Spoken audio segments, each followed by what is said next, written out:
Ja ehlel kitab, o sljedbenici knjige, lime telbisun, zašto oblačite el haqqa, istinu, bil batili, u neistinu. Zašto obmanjujete ljude predstavljajući da ono što je istina, da je neistina? Wa taktumun al haqq, i zašto krijete istinu? Wa entum ta'lamun, a vi znate, ili to svjesno radite. Sljedeći ajeti nam otkrivaju njihovu obmanu ili spletku koju su napravili. Naime, skupina učenjaka od Jevreja je savjetovala skupinu svojih sljedbenika kako da obmanu muslimane i da ih odvrate od islama u kojeg su ušli. وَقَالَتْ طَائِفَةُ مِنْ أَهْلِ الْكِتَابِ, i rekla je skupina učenjaka, min ehlil kitab, od sljedbenika knjige, to jeste od Jevreja, svojoj skupini sljedbenika, aminu, vjerujte, to jeste postanite vjernici, billadhi unzil, ono što se spušta, ala alladhina amanu, onima koji vjeruju, to jeste muslimanima, wajhan nahar, lice dana, to jeste ujutro, na početku dana budite vjernici u to, wakfuru ahirah, a porecite ahirah, krajem dana. Znači to isto porecite, tu uputu porecite krajem dana. La'allahum yarji'un, kako bi se oni vratili iz vjere u koju su ušli. To jeste kako bi napustili islam. I dalje nastavljaju da ih savjetuju, pa kažu: وَلَا تُؤْمِنُوا إِلَّا لِمَنْ تَبِعَ دِينَكُمْ. Ovdje imamo aminu, vjerujte, a ovdje وَلَا تُؤْمِنُوا, to su nam ključne veze. وَلَا تُؤْمِنُوا, nemojte vjerovati. Osim limen, onome تَبِعَ دِينَكُمْ, ko slijedi vašu vjeru. وَلَا تُؤْمِنُوا ovdje možemo prevesti sa nemojte povjeravati ili iznositi muslimanima ono što se nalazi u Tevratu o opisu Muhammeda alihi salama. Kul, reci Muhammede, innal huda, jedina uputa, jedina ispravna uputa je hudallah, Allahova uputa. Zatim oni nastavljaju znači svoj govor, ovdje se nastavlja njihov govor, an yu'ta ahadun, da neko dobije, ahadun, neko da dobije, misle, isto ma utitum, što je vama dato. Znači, s ovim dijelom nam se otkriva šta je cilj njihove spletke, a cilj je da se predstavi uputa sa kojom je došao Muhammed alejhi selam da je neispravna. Jer su oni u nju vjerovali početkom dana i ustanovili da je ona neispravna, zato su je porekli krajem dana, te da dokažu da je samo njihova uputa na kojoj su oni da je ona ispravna. To je jedan razlog radi kojeg su oni napravili ovu spletku. Ev yuhađukum, ili da se s vama raspravljaju inda rabbikum, kod vašeg gospodara. To jeste da imaju dokaz protiv vas na sudnjeme danu da ste znali istinu i da ste to njima iznosili.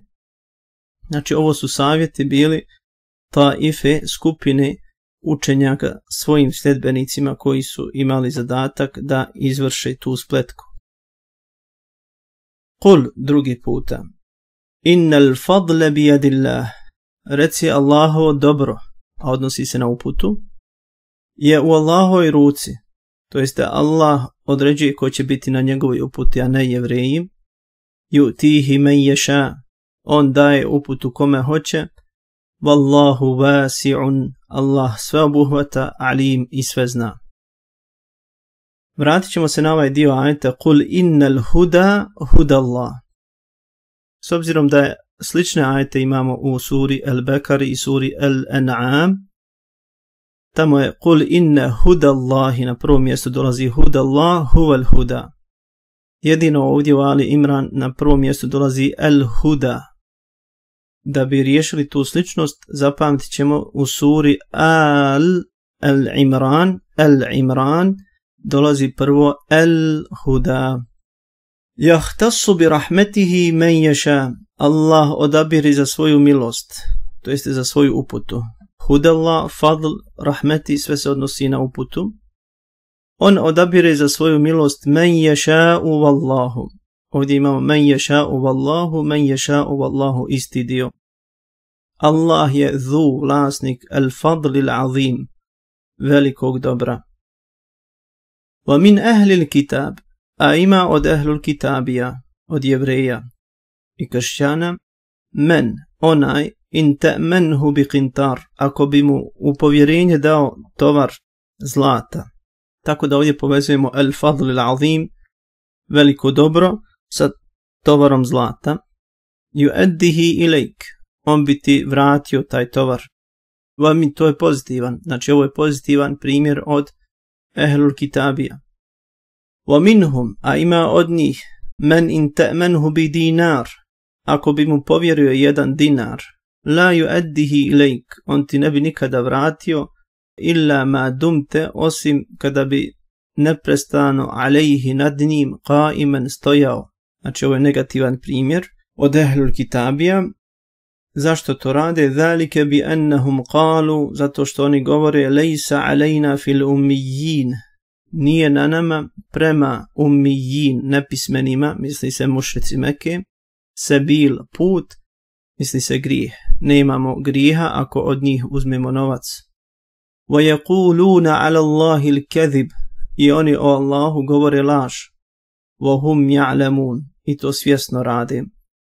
Wa yaquluna ala Allahi al-kadhib wa hum ya'lamun, imamo na početku sljedeće stranice također isti dio. Sada ponovo imamo pozitivan i negativan primjer od njih. Bela men aufa bi ahdi, protiv onaj ko ispuni ili izvrši potpuno njegov zavjet, to jeste ispuni Allahov zavjet, wattaqa, i bude se bojao ili pridržavao onoga što je u zavjetu, fa inna Allaha yuhibbul muttaqin, pa uistinu Allah voli one koji su dosljedni. Zatim negativan primjer od njih. Inna alladhina yashtaruna bi ahdi Allah, uistinu oni koji su prodali Allahov zavjet, wa aymanihim, i svoje zakletve, thamanan qalilan, za malu cijenu, to jeste za svoje porijeklo ili za vlast. Ulaika la khalaqa lahum fil akhirah, takvi neće imati halaq je nasib, dio na ahiretu, to jeste neće moći ući u džennet, jer su prodali ugovor za džennet. Wala yukallimuhum Allah, i Allah s njima neće govoriti, wala yanzuru ilayhim, i neće u njih gledati na sudnjem danu, wala yuzakkihim, i neće ih očistiti od grijeha, walahum azabun alim, i njima pripada kazna bolna. U suri Bekari smo imali sličan ajet.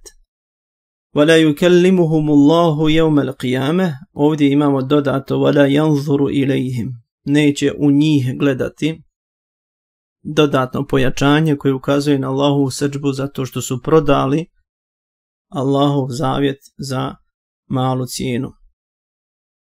Na sljedećoj stranici imamo wa inna minhum la fariqan yalvuna alsinatahum bil kitab, i skupina od njih uvrće svoje jezike čitajući knjigu, objavu. Tako da povezujemo kitab, knjigu, sa ahd, Allahov zavjet, a oni imaju stari, novi zavjet, tako da je to ključna veza, bi ahdillah sa kitab, i na ovaj način smo povezali 59. i 60. stranicu.